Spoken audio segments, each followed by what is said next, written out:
இன்னைக்கு எங்கேயோ மங்களூர்ல கொள்ளடிச்சவன இன்னைக்கு தமிழ்நாடு காவல்துறை பிடிக்கிறதுனா என்ன திறமை?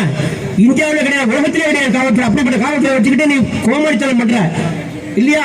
இந்த காவல்துறை குறை சொல்ல மாட்டோம். எங்க ஆட்சியில் காவல்துறை வந்து சிறப்பான காவல்துறை. காஞ்சி சங்கராச்சாரிய கைது பண்ணாங்க. அம்மாட்ட போய் சொல்றாங்க, அம்மா உங்க சாதிமா இருக்கட்டும், தப்பு பண்ண யாரும் உள்ள பிடிக்க முடியாது. அந்த வீரம் உனக்கு இருக்கா?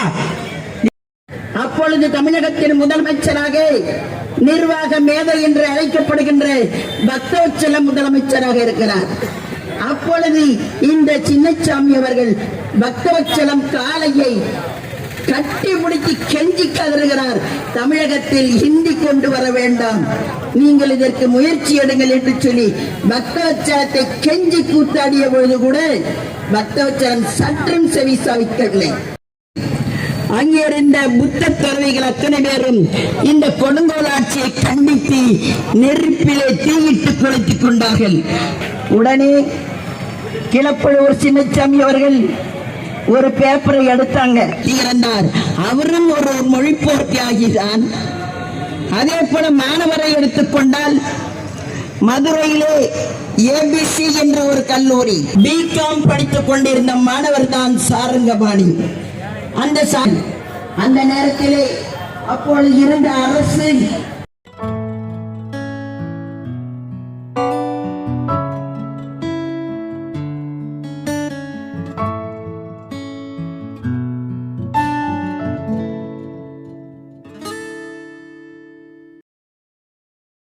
இன்னும் ஒரு 2 மணி நேரம் நடக்கும். மிஞ்சி போனால் 9 வரைக்கும் தான் நடக்கும். அதனால் தோழர்கள் அங்கங்கே இருக்கவங்க அமைதியான முறையில் வந்து இந்த சேர்களில் உட்காருங்க. நிறைய கருத்துக்களை சொல்ல வேண்டியிருக்கு. இந்த நாட்டு நடப்பை பற்றி பேச வேண்டியிருக்கு. இந்த மாநகராட்சி நிர்வாகத்தை பற்றி பேச வேண்டியிருக்கு. நிறைய பேச வேண்டியிருக்கு. நம்ம தோழர்கள்லாம் பேச காத்துக்கிட்டு இருக்காங்க. நாட்டு நடப்புகள் உங்களுக்கு தெரியணும், மாணவர்களுக்கு தெரியணும், நம்ம கட்சிக்காரங்களுக்கு தெரியணும். அதனால் நீங்கள் எல்லோரும் அமைதியாக காத்து ஒரு 1.5 மணி நேரம் தான் இருந்து இந்த நிகழ்வில் வந்து என்ன செய்தியை சொல்லுதோமோ அதை நீங்கள் மக்கள் மத்தியில் எடுத்து சொல்லணும்னு கேட்டுக்கொள்கிறேன். தொடர்ந்து கூட்டம் நடைபெறும். தலைவர் பன்மனச்செம்மல் டாக்டர் எம்ஜிஆர் அவர்களின் ஆசியோடும் புரட்சித் தலைவி அம்மா அவர்களின் ஆசியோடும் மாவட்ட கழகத்தின் சார்பாக மாணவரின் சார்பாக நடைபெறும் என்ற மொழிப்போர் தியாகிகள் தினத்திற்கு வந்திருக்கிற உங்கள் அனைவரையும் இருகரம் கூப்பி வழங்கி வரவேற்கிறேன். இன்று நிறைந்த தலைமையேற்று நடத்தி கொண்டிருக்கும் எங்களுடைய மனிதநேய பண்பாளர், எங்கள் மதிப்பிற்குரிய மாவட்ட செயலாளர், மாணவர் மாவட்ட செயலாளர் திரு தச்சை கணேசராஜா அவர்களே, மற்றும் மாணவரின் மாவட்ட செயலாளர் திரு முத்துப்பாண்டி அவர்களே, மற்றும் கழக முன்னோடிகள் பெரியவர்கள் அனைவரும், மேடையில் இருப்பவர்களும் மேடையில் கீழே அமர்ந்திருப்பவர்கள் அனைவருக்கும் எங்கள் மருத்துவரணி சார்பாக என்னுடைய தாழ்மையான வணக்கத்தை தெரிவித்து துவக்குகிறேன். மொழிப்போர் தியாகிகள் தினம். போர் பல விதமான போர்கள் பார்த்திருக்கோம். நாட்டை பாதுகாப்பதற்கு போர், குடும்பத்தை பாதுகாப்பதற்கு போர், யுத்தம், ஊரை பாதுகாப்பதற்கு யுத்தம். மொழிப்போர் என்ற ஒன்று மிக பெரிய அளவில் வெடித்து சிதறி இந்த அளவுக்கு வரலாற்று நிகழ்வாக மறக்க முடியாத வரலாற்று நினைவாக நிற்கிறது என்றால் அந்த மொழியின் மீது உள்ள காதல் மட்டுமல்ல, பற்று, ஒரு ஈர்ப்பு. இது மொழி மட்டுமல்ல, என்னுடைய உயிர் என்ற நினைப்பு. அதுதான் மொழிப்போர் மூல ஒரு காரணம். இந்த மொழிப்போர் அப்படின்னு சொல்லும் பொழுது ஒரு சிலர் சொல்லுவாங்க தமிழர்கள் தொடுத்த போர், ஒரு சிலர் சொல்வது தமிழர்கள் மீது தொடுக்கப்பட்ட போர், இந்தியின் மீது தொடுக்கப்பட்ட போர் என்று ஒரு சிலரும், இந்தி திணிப்புக்கு எதிராக தொடுக்கப்பட்ட போர் என்று சிலரும் சொல்வது உண்டு. இந்த போர் என்று வரும்பொழுது தமிழனுடைய ரத்தத்தில் கலந்தது யுத்த கலை. ஆதி காலத்தில் பல யுத்தங்களை செய்த தமிழன் கடந்த 100 ஆண்டுகள் செய்த போர் என்பது 3 நிலைகளில் மட்டும் அவன் செய்த போர் அல்லது யுத்தம். ஒன்று, சுதந்திரத்திற்காக அவன் இறங்கி செய்த போர் அல்லது யுத்தம், அது 1947 முடிஞ்சு போச்சு. 2வது, எமர்ஜென்சி திணிப்புக்கு எதிராக அவன் கலங்கி அடித்த ஒரு போர் அல்லது யுத்தம், அது 1977 முடிஞ்சு போச்சு. ஆனால் மொழிக்காக தமிழன் செய்த போர் யுத்தம் 80 ஆண்டுகளாக தொடர்ந்து கொண்டிருக்கிறது, இனியும் தொடர வாய்ப்பு இருக்குது என்பதுதான் உண்மை. அத்தகைய சூழ்நிலையை பார்க்கும் பொழுது இந்த மொழி போர் என்பதை கிட்டத்தட்ட 3-4 காலகட்டங்களாக பிரித்துக் கொள்ளலாம். ஒன்று, சுதந்திரத்திற்கு சற்று முன்னதாக 1935-37 காலகட்டத்தில் நடக்கப்பட்ட முதலாவதாக மொழிப்போர் யுத்தம் நடந்தது. என்ன, அந்த சமயத்தில் ஆங்கிலேயருக்கு எதிராக மக்களை திரட்டி ஒரு பெரிய இயக்கத்தை நடத்தி கொண்டிருந்த காந்தியடிகள் அவர்கள் இந்திய மக்கள் அனைவரும் இணைந்து ஒரே மொழியை பேச வேண்டும் என்ற எண்ணத்திலும் ஆங்கிலனுக்கு எதிராக நிற்க வேண்டும் என்ற எண்ணத்திலும் துவங்கப்பட்ட ஒரு காரியம்தான் ஒரு மொழி கொள்கை என்று இந்தியர்கள் முழுவதும் பேச வேண்டும் என்று அறிமுகப்படுத்தினார். காங்கிரஸ் கூட்டத்தில் அறிமுகப்படுத்தப்பட்ட அந்த விஷயத்தில் அப்பொழுதே சில முறுமுறுப்புகள் எழுந்தன.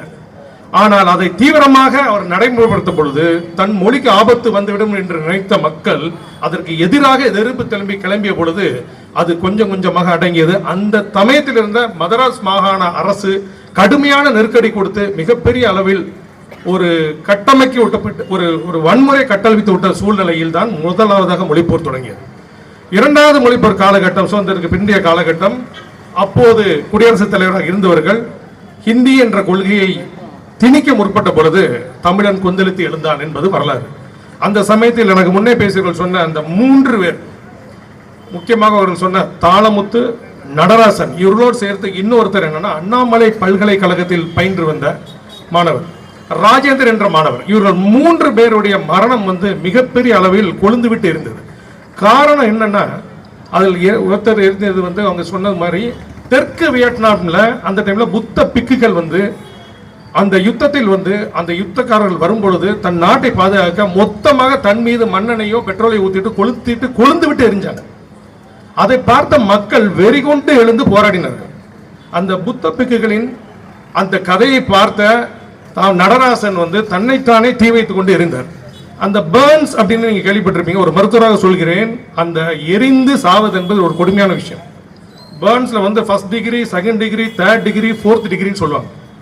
ஒவ்வொரு டிகிரியும் என்னன்னா மேல மட்டும் படுறது, முதல் லேயர்ல படுறது ஃபர்ஸ்ட் டிகிரி பர்ன்ஸ். அடுத்த லேயர் கொள்ள போது செகண்ட் டிகிரிமாங்க. மேல ஒரு சின்ன கங்கு பட்டாலே நம்மளால தாங்க முடியாது. இவர் பத்த வச்சுட்டு எரியிறாரு. அநேகர் அதை பார்க்குறாங்க.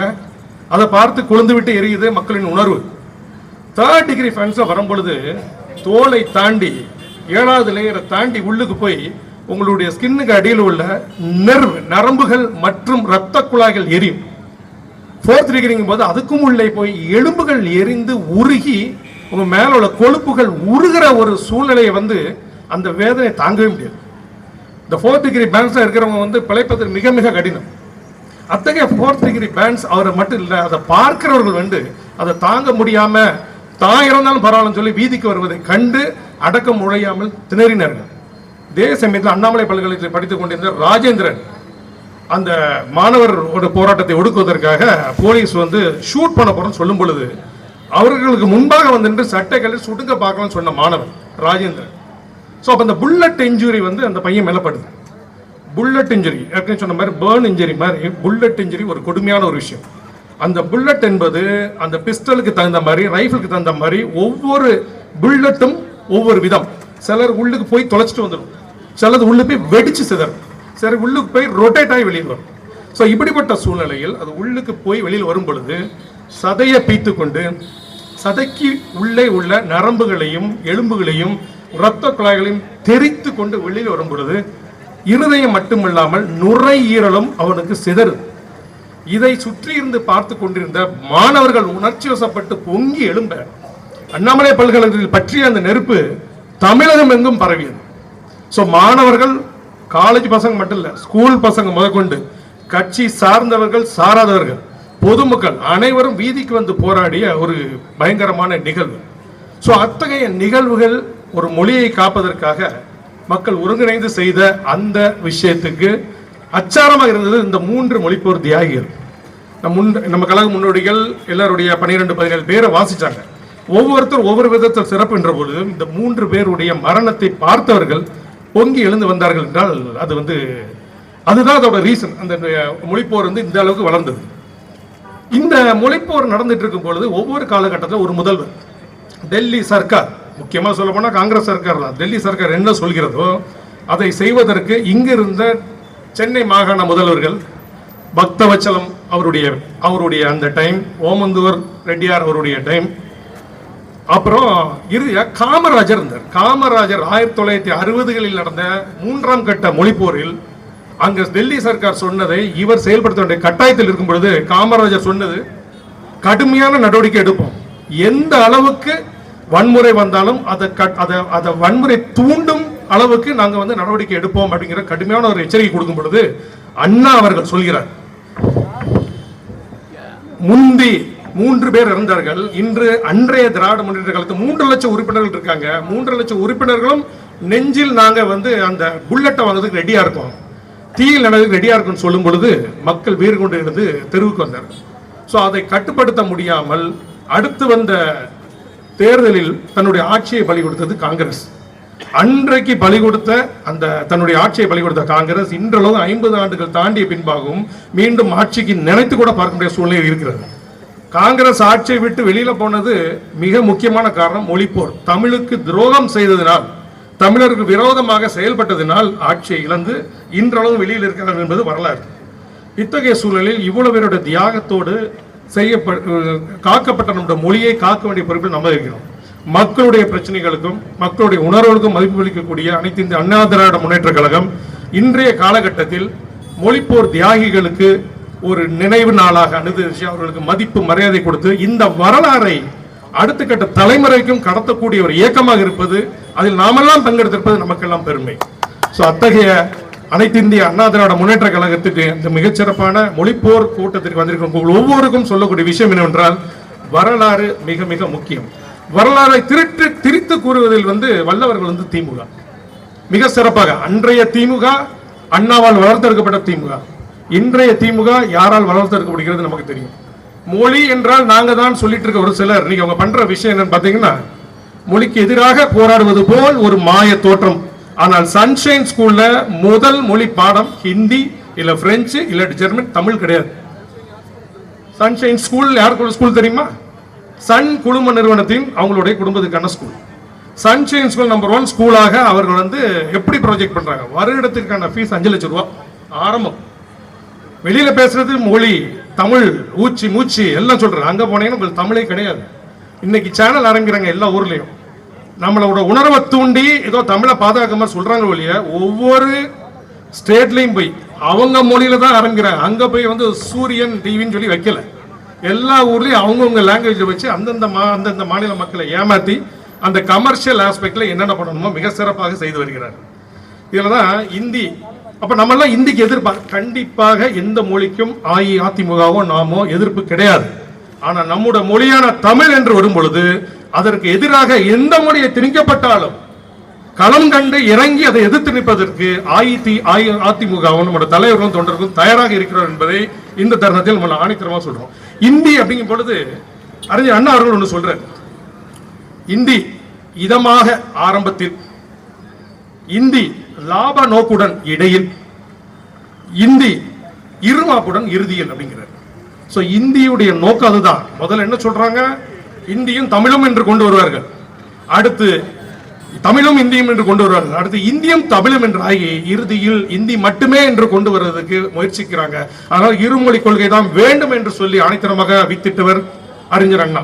அத்தகைய வழியில் இன்றைய தினத்தில் நம்முடைய பேர் இயக்கமும் இந்த தினம் மாநகர மாவட்டத்தில் மிகச் சிறப்பாக மனிதநேய பண்பாளர் திரு தச்சை கணேசராஜ் அவர்கள் தலைமையில் செயல்பட்டு வருகிற நாமும் நம்முடைய அமைப்பும் குறிப்பாக இன்னைக்கு சிறப்பாக இந்த விஷயத்தை ஏறெடுத்திருக்கிற மாணவரையும் ஏறெடுத்திருக்கிற இந்த விஷயத்தில் இதை உள்வாங்கி இந்த மொழிப்போர் தியாகிகளுக்கு நம்முடைய மரியாதையை செலுத்தி, இந்த மொழிதான் நமக்கு உயிர், தாய்மொழி தான் நமக்கு உயிர், நம்முடைய அடையாளம், நாம் தமிழர்கள் அடுத்து இந்தியர்கள் என்று சொல்லி இந்த வாய்ப்பு கொடுத்த அனைவருக்கும் நன்றி சொல்லி விடைபெறுகிறேன். வணக்கம்.